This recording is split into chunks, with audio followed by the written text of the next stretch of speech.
اللهم صل على محمد وآل محمد. A'udhu billahi minash shaitanir rajim. Bismillahirrahmanirrahim. En el nombre de Dios, el clemente, el misericordioso, la paz de Dios sea con todos sus profetas, desde Adán hasta Muhammad, salawatullah wa salamuhu alayhim ajma'in.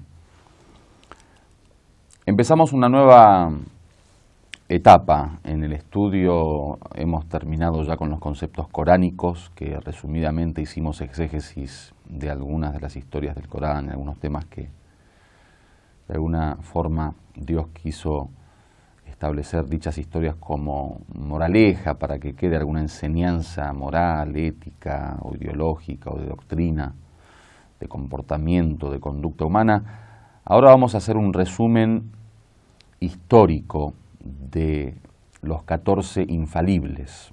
Nosotros, si recuerdan, en los primeros cursos ya estudiamos historia del Islam cuando dimos la introducción sobre la historia de la primera etapa de Meca y de Medina, de la vida del profeta, desde su nacimiento, pasando por su niñez, su juventud, luego su profecía o la etapa en que durante 23 años fue profeta, luego su muerte.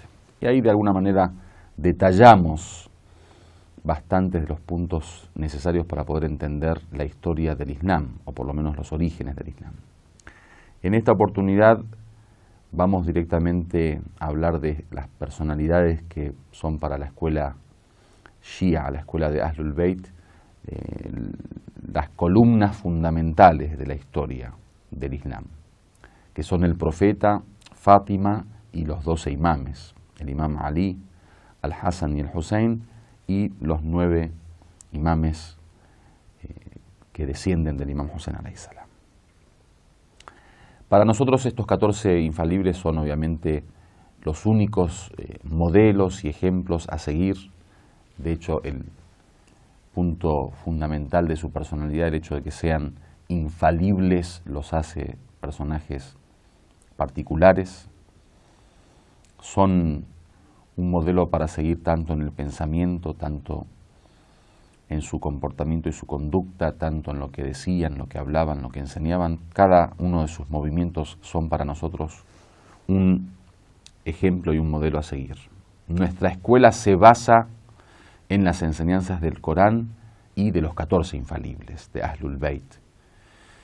Si bien nosotros ya hablamos de la historia del profeta, pero como ya pasó un tiempo en estas próximas clases y como voy a hablar de la historia de todos los infalibles, voy a repetir también la historia del profeta, aunque sea de forma resumida, para que a partir de ahí después comencemos a ver la historia de los demás infalibles, ya que creemos que los 14 infalibles hacen, digamos, las veces de un solo hombre que vivió durante 250 años. Es decir, para nosotros seguir paso a paso la vida de estos 14 infalibles es en realidad seguir un plan divino que ha sido establecido durante estos 250 años, 260 años, hasta la desaparición o, digamos, el ocultamiento del imam Mahdi, con él sea la paz y Dios lo apresure su venida. Entonces empezaré con la historia del profeta Muhammad, con él sea la paz, y luego continuaremos uno a uno viendo la historia de los imames para finalmente tener una vista panorámica resumida de la historia de estos infalibles, que vendría a ser la piedra fundamental para la construcción de lo que viene después, hasta el día del juicio final. Con respecto al profeta Muhammad, algunos datos, como por ejemplo su nombre Muhammad, el sobrenombre al-Mustafa, el elegido. Istafa en árabe es que Dios elige, o la elección en sí, digamos. Al-Istifa es la elección. Mustafa viene justamente de esa raíz.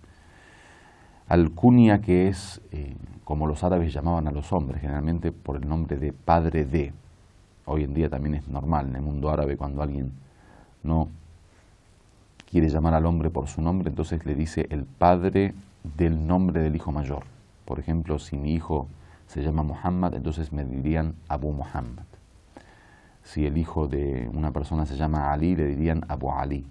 O sea, el padre de Muhammad, el padre de Ali. A eso le llaman kunya, ese sobrenombre. El kunya del profeta era Abul Qasim. El nombre del padre del profeta era Abdullah ibn Abdul Muttalib y el nombre de la madre Amina bint Wahab. Nació en el año 17 del mes del calendario islámico Rabi'ul Awwal y martirizó, desapareció el 28 de Safar del año 11 de la Égira, después de la Égira. Durante 23 años desarrolló su profetado o su profecía y fue enterrado en Madina, la actual Arabia Saudita. El nacimiento de él, como dijimos, fue el 17 de Rabi'ul Awwal, nació en la Meca, nació de una familia de gente pura, el clan Banu Hashim, que era el clan del profeta, y personajes como Abdul Muttalib, como el abuelo del profeta, eran personas que de alguna manera estaban relacionadas con la Meca por una cuestión de cuidado y protección de la casa sagrada.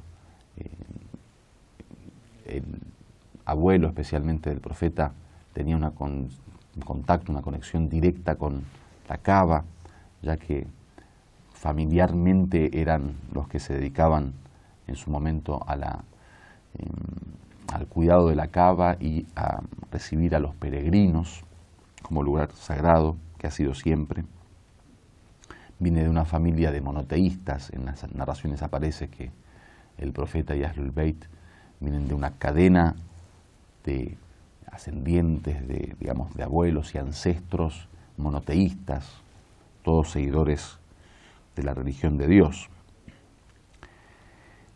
Su nacimiento fue particular. Obviamente, su nacimiento ocurrió en una serie de sucesos que aparecen en los libros y los invito a leer. En español está el libro de la historia del profeta Muhammad, del autor Jafar Subhani. Si lo pueden conseguir, se encuentra también en los sitios web. Y ahí habla de varios sucesos que pasaron a nivel universal, digamos, en el nacimiento del profeta. El profeta nace y su padre ya había muerto. En algunas narraciones aparece que estando él en el vientre de su madre muere su padre. En otras narraciones dicen que tenía 2 meses cuando murió su padre, es decir, que nace igualmente huérfano. El profeta es enviado a Halima as-Saadiyya, que es quien le va a amamantar, digamos, y va a estar en el desierto, en el Badia de Bani Sa'd, un lugar en particular donde se encontraba Halima, su madre, digamos, de lactancia, durante 5 años, y ahí va además a aprender, digamos, la elocuencia del idioma árabe. Esto con respecto al nacimiento. En las próximas clases vamos a hablar un poco de su niñez, su adolescencia, hasta tratar de ir abarcando resumidamente, como bien les digo, esta parte, digamos, del curso es simplemente un pincelazo, digamos, rápido y resumido sobre la historia de los 14 infalibles. Alhamdulillahi Rabbil Alamin.